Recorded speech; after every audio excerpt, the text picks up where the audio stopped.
हमारे YouTube channel में स्वागत है। और दोस्तों आज हम लोग बीपीएससी तैयारी 3 एग्ज़ाम के लिए सामाजिक विज्ञान विषय से संबंधित इतिहास विषय के महत्वपूर्ण प्रश्न चर्चा करेंगे जो आने वाले बीपीएससी तैयारी एग्जाम के लिए काफ़ी लाभप्रद होंगे। अगर दोस्तों आप हमारे चैनल पर पहली बार आए तो प्लीज़ आप इसको सब्सक्राइब कर लीजिए, इस पर आगे की वीडियो को मिलते रहें। तो देखते हैं दोस्तों पहला प्रश्न दोस्तों है 1601 में खान देश पर अकबर की विजय की स्मृति चिन्ह के रूप में कौन सा स्मारक बना है। दोस्तों 1601 में खानदेश पर अकबर की विजय की स्मृति चिन्ह के रूप में बुलंद दरवाजा बना है और अकबर द्वारा गुजरात विजय प्राप्त करने की स्मृति में बनवाए गए इस प्रवेश द्वार के पूर्वी तोरण पर फारसी में शिलालेख अंकित हैं जो 1601 में दक्कन पर अकबर की विजय के अभिलेख हैं। और दोस्तों ये जो है सफ़ेद संगमरमर से सजाया गया है। बुलंद दरवाजा भारत के उत्तर प्रांत में आगरा शहर से 43 किलोमीटर दूर फतेहपुर सीकरी नामक स्थान पर बना हुआ है। तो यहाँ पे दोस्तों हमारा जो राइट आंसर है वो ऑप्शन सी बुलंद दरवाजा।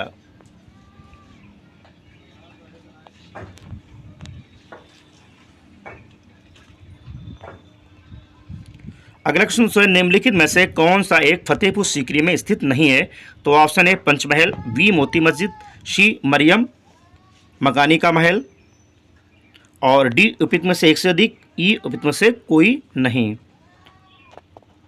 दोस्तों मोती मस्जिद फतेहपुर सीकरी में स्थित नहीं है और मोती मस्जिद मुगल बादशाह शाहजहां द्वारा बनवाई गई मस्जिद जो आगरा के लाल किले में स्थित है। तो यहाँ पे दोस्तों हमारा जो राइट आंसर दोस्तों है वो हमारा ऑप्शन वी मोती मस्जिद,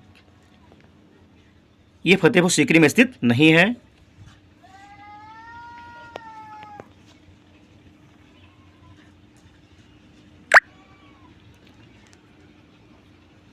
अगला प्रश्न दोस्तों है ऋग्वेद में तसर निम्नलिखित में से किसके लिए प्रयोग हुआ है।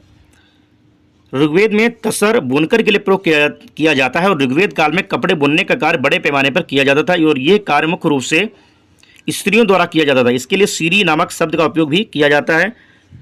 तो यहाँ पे दोस्तों हमारा जो राइट आंसर है वो है ऑप्शन बी बुनकरों के लिए।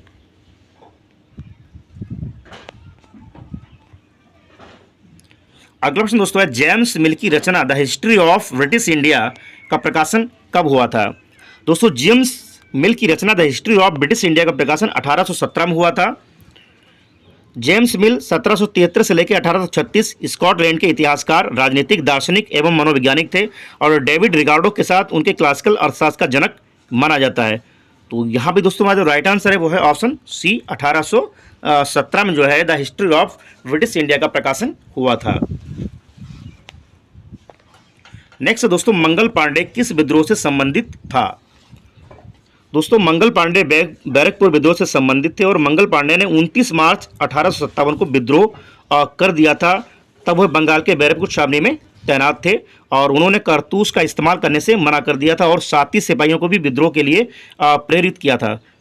तो यहाँ पे दोस्तों हमारा जो राइट आंसर है वो है ऑप्शन ए बैरकपुर। नेक्स्ट है निम्नलिखित में से कौन सा मस्जिद भारत के प्रथम तुर्की मस्जिद था। कुब्बत उल इस्लाम मस्जिद भारत में प्रथम तुर्की मस्जिद था और दिल्ली की प्रसिद्ध कुतुब मीनार के पास स्थित इस मस्जिद का निर्माण गुलाम वंश के प्रथम शासक कुतुबुद्दीन ऐबक ने 1206 में शुरू करवाया था और इस मस्जिद को बनने में 4 वर्ष का समय लगा था। तो यहाँ पे दोस्तों हमारा जो राइट आंसर वो है ऑप्शन सी कुब्बत उल इस्लाम मस्जिद। अगला है किस युद्ध के बाद मैसूर का टीपू सुल्तान सहायक राज्य बनाने के लिए बाध्य हुआ। चतुर्थ आंग्ल मैसूर युद्ध के बाद मैसूर का टीपू सुल्तान सहायक राज्य बनाने के लिए बाध्य हुआ और चौथा आंग्ल मैसूर युद्ध 1798-99 में दक्षिण भारत में ब्रिटिश ईस्ट इंडिया कंपनी और हैदराबाद दक्कन के खिलाफ मैसूर साम्राज्य के बीच एक संघर्ष था। तो यहाँ पर राइट आंसर दोस्तों वो है ऑप्शन सी चतुर्थ आंग्ल मैसूर युद्ध।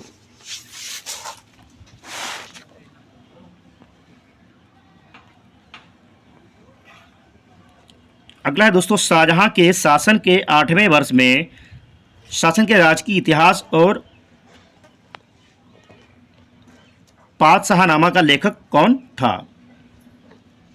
दोस्तों शाहजहां के शासन के 8वें वर्ष में शासन के राजकीय इतिहास पातशाहनामा का लेखक अब्दुल हामिद लाहौरी था और पातशाहनामा या बादशाहनामा आधिकारिक इतिहास रूप में लिखे गए कार्यों की एक शैली है और मुगल सम्राट शाहजहां का शासन इन्हीं ग्रंथों के रूप में जाना जाता है। तो यहाँ पे राइट आंसर दोस्तों वो है ऑप्शन बी अब्दुल हामिद लाहौरी।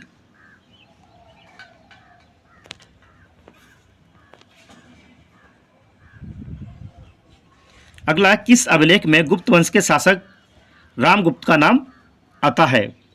दोस्तों, अमोघ वर्ष का संजन ताम्रलेख में गुप्त वंश के साथ रामगुप्त का नाम आता है और गुप्त राजवंश प्राचीन भारत के प्रमुख राजवंशों में से एक था और इतिहासकारों द्वारा इस अवधि को भारत का स्वर्ण युग माना जाता है। तो यहाँ पे दोस्तों हमारा जो राइट आंसर दोस्तों है वो है ऑप्शन सी, अमोघ वर्ष का संजन ताम्रलेख। नेक्स्ट है, बौद्ध स्थल नालंदा विश्वविद्यालय का निम्नलिखित में से किसने उत्खनन कराया? बौद्ध स्थित नालंदा विश्वविद्यालय का उत्खनन डॉक्टर स्पूनर ने करवाया और नालंदा प्राचीन भारत में उच्च शिक्षा का सर्वाधिक महत्वपूर्ण और विख्यात केंद्र था। महायान बौद्ध धर्म के इस शिक्षा केंद्र में हीनयान बौद्ध धर्म के साथ ही अन्य धर्मों के अनेक देशों के छात्र भी पढ़ते थे। वर्तमान बिहार राज्य में पटना से दक्षिण पूर्व तथा राजगीर से उत्तर में एक गांव के पास अलेक्जेंडर कनिंघम द्वारा खोजे गए इस महान बौद्ध विश्वविद्यालय के भग्नावशेष इसके प्राचीन वैभव का बहुत कुछ अंदाजा करा देते हैं और इस विश्वविद्यालय की स्थापना का श्रेय गुप्त शासक कुमारगुप्त प्रथम को जाता, जिसने 425 ईसा पूर्व इसका निर्माण करवाया था। तो यहाँ पे हमारा राइट आंसर दोस्तों है वो है ऑप्शन सी, डॉक्टर स्पूनर। अगला है, प्रभाकर वर्धन की पत्नी ने उसके मृत्यु के बाद किस नदी के किनारे अपना आत्मदाह कर लिया था? दोस्तों, प्रभाकर वर्धन की पत्नी ने उसकी मृत्यु के बाद सरस्वती नदी के किनारे अपना आत्मदाह कर लिया था। प्रभाकर वर्धन ज्ञानेश्वर का राजा था जो पुष्यभूति वंश का था और 6वीं शताब्दी के अंत में राज उसने किया था। प्रभाकर वर्धन की माता गुप्त वंश की राजकुमारी महासेन गुप्त नामक स्त्री थी। तो यहाँ पे हमारा राइट आंसर दोस्तों वो है ऑप्शन बी, सरस्वती। अगला है, हिरण्य स्तूप शब्द का उल्लेख सर्वप्रथम कहाँ मिलता है? दोस्तों, हिरण्य स्तूप शब्द का उल्लेख सर्वप्रथम ऋग्वेद में हुआ था और स्तूप के प्रारंभिक रूप चैत्य कहलाता था। चैत्य का शाब्दिक अर्थ है चिता संबंधी। चैत्य या स्तूपों में बौद्ध या महान भिक्षुओं के शारीरिक अवशेष रखे गए हैं। स्तूप शब्द का उल्लेख सर्वप्रथम ऋग्वेद में मिलता है। तो यहाँ पे हमारा राइट आंसर दोस्तों वो है ऑप्शन सी, ऋग्वेद। सबसे प्राचीन वेद है ऋग्वेद। अगला है, दक्कन सभा का संस्थापक कौन था? दोस्तों, दक्कन सभा के संस्थापक गोपाल कृष्ण गोखले थे और गोपाल कृष्ण गोखले के गुरु महादेव गोविंद रानाडे थे। रानाडे द्वारा स्थापित दक्कन शिक्षा सभा के वे सदस्य थे। दक्कन शिक्षा सभा के साथ उनका संबंध 20 वर्षों तक रहा और इस संबंध के महत्वपूर्ण पदों पर उन्होंने काम करने का अवसर मिला। तो यहाँ राइट आंसर है option C, Gopal Krishna Gokhale. Next है, लॉर्ड डलहौजी ने किस वर्ष ये घोषणा की कि मुगल बादशाह बहादुर शाह के उत्तराधिकारी को लाल किला खाली करना पड़ेगा? दोस्तों, लॉर्ड डलहौजी ने 1849 ईस्वी में ये घोषणा की कि मुगल बादशाह बहादुर शाह के उत्तराधिकारियों को लाल किला खाली करना पड़ेगा और बहादुर शाह जफर भारत में मुगल साम्राज्य के आखिरी शहंशाह और उर्दू के जाने माने शायर थे। उन्होंने प्रथम स्वतंत्रता संग्राम में भारतीय सिपाहियों का नेतृत्व किया था और युद्ध में हार के बाद अंग्रेजों ने उन्हें बर्मा भेज दिया था। तो यहाँ पे राइट आंसर दोस्तों वो है ऑप्शन वी, 1849। अगला है, पुराण या धारण प्रकार की मुद्रा किस धातु का प्रयोग होता था?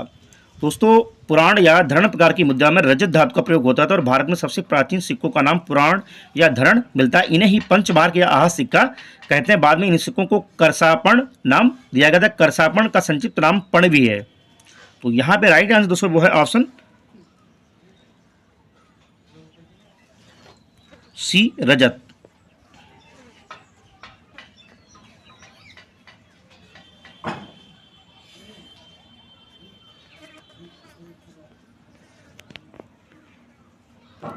नेक्स्ट दोस्तों है, राज्य पदाधिकारियों के लिए 2 पदों सचिव और मंत्री का उल्लेख किस काल के अभिलेखों में हुआ है?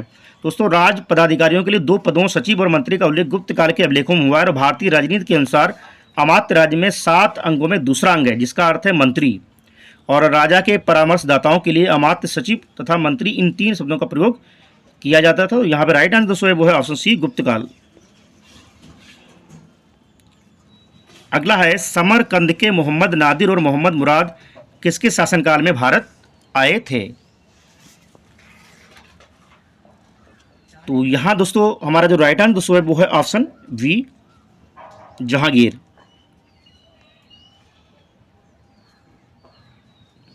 अगला दोस्तों, निम्नलिखित में से कौन इंडियन सिविल लिबर्टीज यूनियन से घनिष्ठ रूप से जुड़ा था? दोस्तों, Jawaharlal Nehru Indian civil liberties union से घनिष्ठ रूप से जुड़े हुए थे। पंडित जवाहरलाल नेहरू ने इंडियन सिविल लिबर्टीज़ की स्थापना 1936 में किया था और इंडियन सिविल लिबर्टीज़ यूनियन की स्थापना का उद्देश्य था कि सरकार का विरोध किया जा सके, जिससे सरकार उनकी बात मानने के लिए बाध्य हो। तो यहाँ पे राइट आंसर दोस्तों वो है ऑप्शन सी, जवाहरलाल नेहरू।